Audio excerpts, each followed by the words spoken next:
65 మంది ఎమ్మెల్యేలు కారు దిగేసి కొత్తగా జతకట్టిన ఎమ్మెల్యేలు మరో 10 మంది. ఇందులో సీఎం రేవంత్ రెడ్డి కాకుండా 11 మంది మంత్రులు, అదనంగా 4 విప్లు. శాసనసభలో పూర్తి ఆధిపత్యం. ఇంత బలగం ఉన్నా ముఖ్యమంత్రి రేవంత్ రెడ్డి ఒక్కరే ఒంటరి పోరాటం చేస్తున్నట్లు కనిపిస్తోంది. ఇందుకు నిదర్శనమే అసెంబ్లీ బడ్జెట్ సమావేశాలు.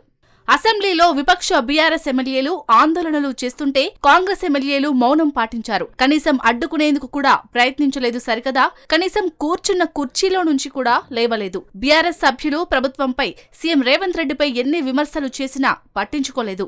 ప్రభుత్వానికి చిత్తశుద్ధి లేదంటూ మండిపడ్డా స్పందించలేదు.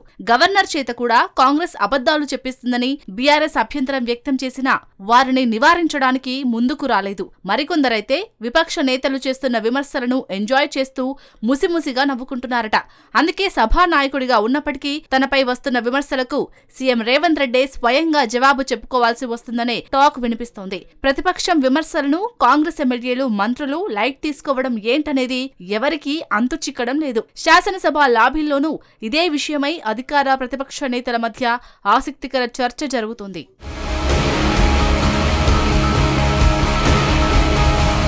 ఈ నేపథ్యంలో కాంగ్రెస్ ఎమ్మెల్యేలు ప్రభుత్వ విప్లపై ముఖ్యమంత్రి రేవంత్ రెడ్డి ఆగ్రహం వ్యక్తం చేశారు. అసెంబ్లీలో విపక్ష బీఆర్ఎస్ ఎమ్మెల్యేలు ఆందోళనలు చేస్తుంటే మీరేం చేస్తున్నారని మండిపడ్డారు. సభలో వారు గవర్నర్ ప్రసంగాన్ని అడ్డుకునే ప్రయత్నం చేస్తుంటే మీరు కనీసం స్పందించడం లేదు, నోరు మెదపడం లేదు. ఇది సరైన పద్ధతి కాదని అసహనం వ్యక్తం చేశారు. ఇకనైనా ప్రభుత్వ విప్లు పనితీరు మార్చుకోవాలని స్వీట్ వార్నింగ్ ఇచ్చారు. కాంగ్రెస్ ఎమ్మెల్యేలు అందరూ అన్ని విషయాలు మాట్లాడాల్సిన అవసరం లేదు. తప్పకుండా ఒక్కో ఎమ్మెల్యే ఒక్కో అంశంపై మాట్లాడాలని సూచించారు.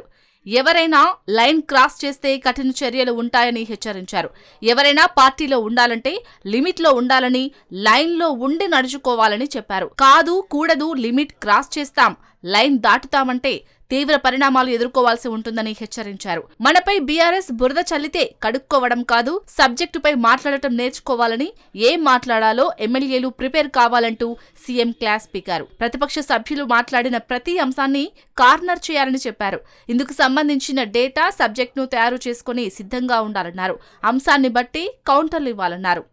ఇక సభ జరుగుతున్న సమయంలో సభలో నుండి బయటకు వెళ్లిన జానారెడ్డి కొడుకు ఎమ్మెల్యే జైవీర్ రెడ్డిపై సీఎం సీరియస్ అయ్యారు. ఇంత అనుభవం ఉన్న మాలాంటి వాళ్లే సభలో కూర్చుంటే ఇప్పుడే ఎమ్మెల్యేలు అయిన మీరు సభ జరుగుతుంటే సభలో నుండి బయటికి వెళ్తే ఎలా అంటూ మండిపడ్డారు. మొదటిసారి గెలిచిన ఎమ్మెల్యేలకు ఇది ఎంట్రన్స్ టెస్ట్ లాంటిది.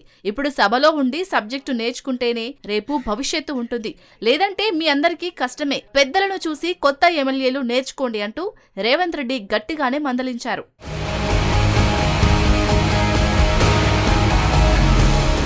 వాస్తవానికి ఎప్పటి నుంచో రేవంత్ ఒక్కరే వన్ మ్యాన్ షో చేస్తున్నారు. మిగిలిన నయా నాయకులు కానీ, పాతతరం పెద్దలు కానీ యాక్టివ్ గా లేరు.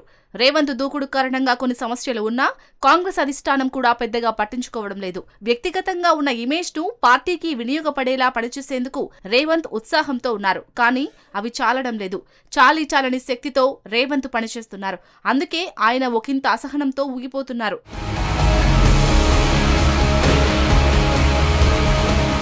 అంతేకాదు, సీఎం రేవంత్ రెడ్డి కూడా ఇటీవల సచివాలయంలో కొందరు మంత్రులకు క్లాస్ పీకినా పెద్దగా ఫలితం కనిపించడం లేదట. ప్రతి చిన్న విషయానికి తానే స్పందించాల్సి వస్తుందని, మంత్రులు, ఎమ్మెల్యేలు కూడా బాధ్యత తీసుకోవాలని గతంలో సీఎం చెప్పినా ఎమ్మెల్యేలు, మంత్రులు ఎవరూ సీఎం వార్నింగ్ ను సీరియస్ గా తీసుకోలేదని అసెంబ్లీ సమావేశాల్లో మరోసారి తేలిపోయిందని విపక్షాలు సెటైర్లు వేస్తున్నాయి. అయితే ప్రస్తుత కాంగ్రెస్ ప్రభుత్వంలో ఎమ్మెల్యేలు, మంత్రుల మధ్య సమన్వయం కనిపించడం లేదన్న టాక్ వినిపిస్తోంది. ప్రతిపక్షం విమర్శలపై కౌంటర్ ఇచ్చే బాధ్యతను ఒకరిద్దరు తప్ప మంత్రులెవరూ పెద్దగా భుజాలపై వేసుకోకపోవడంతో భారమంతా సీఎం రేవంత్ రెడ్డిపైనే పడుతుందట. ఎమ్మెల్యేలు, మంత్రులు ఎవరూ చర్చల్లో పెద్దగా భాగస్వాములు కాలేకపోవడమే దీనికి కారణమన్న సందేహాలు వ్యక్తమవుతున్నాయి.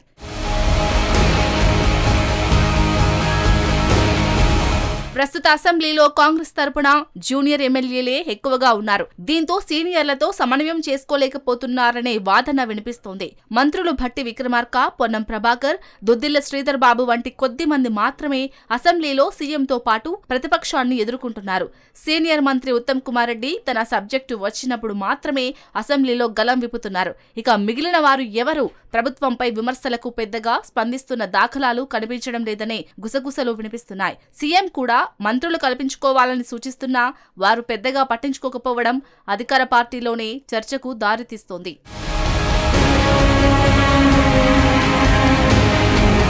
ప్రతిపక్షం దాడిని ఎదుర్కోవడంలో కాంగ్రెస్లో స్పష్టమైన వైఫల్యం కనిపిస్తుందంటున్నారు పరిశీలకులు. అసెంబ్లీ లాబీలోనూ ఇదే విధమైన చర్చ జరుగుతుండటం తెలంగాణ కాంగ్రెస్లో ఉదాసీన వైఖరిని బయటపెడుతుందంటున్నారు.